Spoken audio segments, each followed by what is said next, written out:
vous êtes avec nous, Gilles Gressani, vous dirigez la revue Le Grand Continent. Il faut absolument vous lire. Bonsoir Gilles Gressani, merci beaucoup d'être là. Bonsoir. Vous publiez un numéro extrêmement intéressant sur l'effort de guerre des Russes. Cette économie en trompe-l'œil, l'économie russe va mal, mais elle arrive à produire des chiffres qui sont en partie une supercherie, mais parce que c'est une économie vouée à la guerre. Même l'emprunt privé est dirigé vers la guerre. Expliquez. Il y a une question de grand contexte, je pense, qu'il faut poser. Et aujourd'hui, si on regarde ce qui se passe à Paris avec le sommet sur l'IA, ça devient très explicite et très évident. Nous avons d'un côté Vladimir Poutine qui a investi depuis plusieurs années d'une manière faramineuse les ressources naturelles dont dispose la Russie pour aller à la conquête de quelques villages à la périphérie extrême d'un territoire étendu pour essayer de reconstruire un empire en sacrifiant des générations. Et vous avez de l'autre côté la Chine, l'Inde, les États-Unis, même l'Europe, qui sont en train d'investir sur l'intelligence artificielle, dans l'espace, pour le développement. Et c'est là, au fond, je pense que si on prend cette vision de grand contexte, on se rend compte de quoi on parle.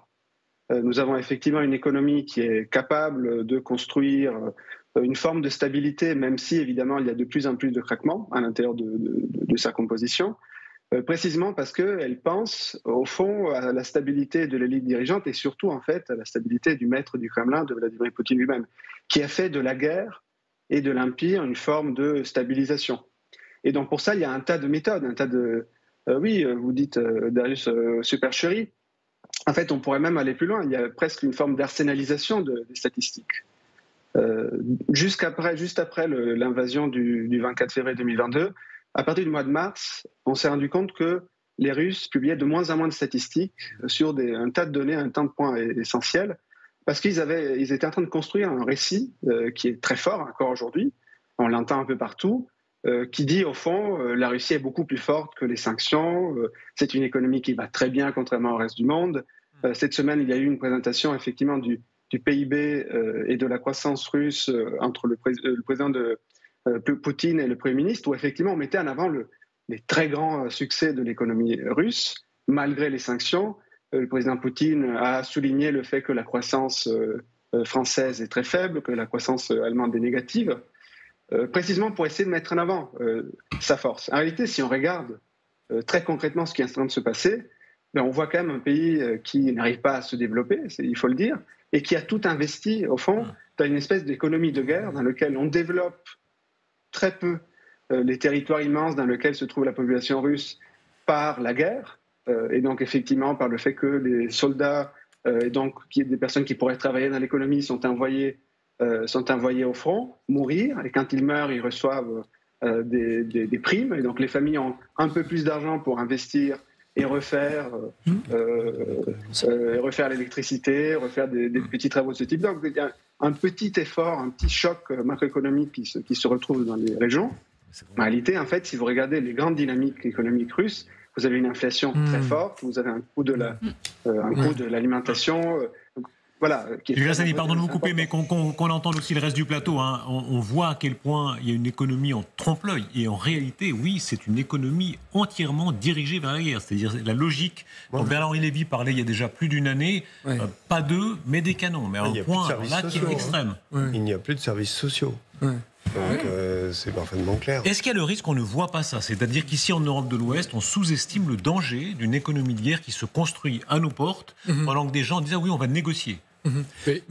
Après, ce qui était décrit et très bien à l'instant, c'est quand même ce qui ressemble à une forme de suicide économique à moyen et long terme. C'est-à-dire que vous sortez des Sukhoi 57-5 pendant que le beurre est sous-scellé dans vos supermarchés parce que son prix a tellement explosé que c'est devenu une denrée précieuse.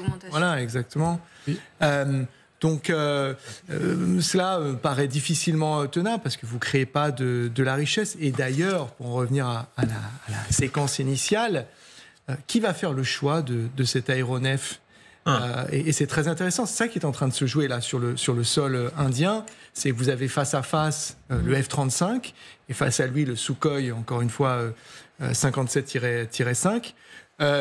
Je ne suis pas certain que l'Inde fasse le choix de cet aéronef. Je ne suis pas certain non plus que la Russie puissent en sortir autant que les Indiens. Regardez ces chiffres, hein. Pommes de terre, Dieu sait c'est important. En Russie, la pomme de terre, plus 72% d'augmentation. Le beurre, les oignons, l'agneau, la betterave, la crème fraîche, et pourtant, les pommes de terre viennent de Biélorussie. Donc, normalement, il devrait avoir le prix d'amis. C'est une réalité. La Russie va économiquement mal, malgré le fait qu'on nous raconte que grâce au gaz et au pétrole, la Russie va bien. La Russie a investi énormément et a toujours fait. Il n'y a jamais eu de vraiment économie telle que nous la connaissons en Occident, c'est-à-dire création de richesses à proprement parler. Il y a des services minimums, donc de quoi se nourrir, surtout depuis les sanctions européennes et occidentales en général. Et il y a l'armée, l'éducation nationale et un tout petit peu la santé. Voilà. C'est le minimum syndical. On est quand même sur l'économie de l'ex-bloc soviétique qui est resté un petit peu dans les mêmes... Est-ce qu'on risque de rouvrir le robinet? On rappelle que, notamment le Financial Times disait que les Allemands sont déjà prêts, dès que possible. Ils se réjouissent de pouvoir rouvrir le robinet et ramener le pétrole. Il faut faire attention. Moi, j'ai cité un article de Gilles Graziani qu'il a fait récemment dans Le Monde, mais qui est intéressant, très intéressant, sur le retour des rapports de force dans le monde. On est face aujourd'hui à un renouveau des empires, qu'ils soient russes, qu'ils soient chinois, qu'ils soient américains ou autres. Les seuls qui aujourd'hui n'ont toujours pas totalement compris ce problème, ce sont les Européens. Bon, pas en France, je pense qu'on est plus avancé là-dessus. Mais attention, on peut toujours s'amuser à faire des comparaisons, etc. Ils ont des projets. Et dans l'article de Gilles Graziani, il y avait ce problème de se poser, si on ne se réveille pas dans un nouveau monde de confrontation, le risque, c'est la vassalisation de l'Europe. C'est le fait qu'on ne soit pas capable de rebondir et de rester ce qu'on était, une puissance porteuse de ses valeurs, parce que s'appuyant sur son économie et ses valeurs. Et si on n'est pas capable de répondre à ces deux niveaux-là, eh ben, on va avoir un problème. On ne peut pas simplement courir après nos envies sociales si on ne produit pas de l'économie et si on ne produit pas de la puissance, parce que notre modèle, nous ne serons pas capables de le défendre. Je m'excuse de reprendre ces termes de notre invité, mais je pense que c'est important de le remettre...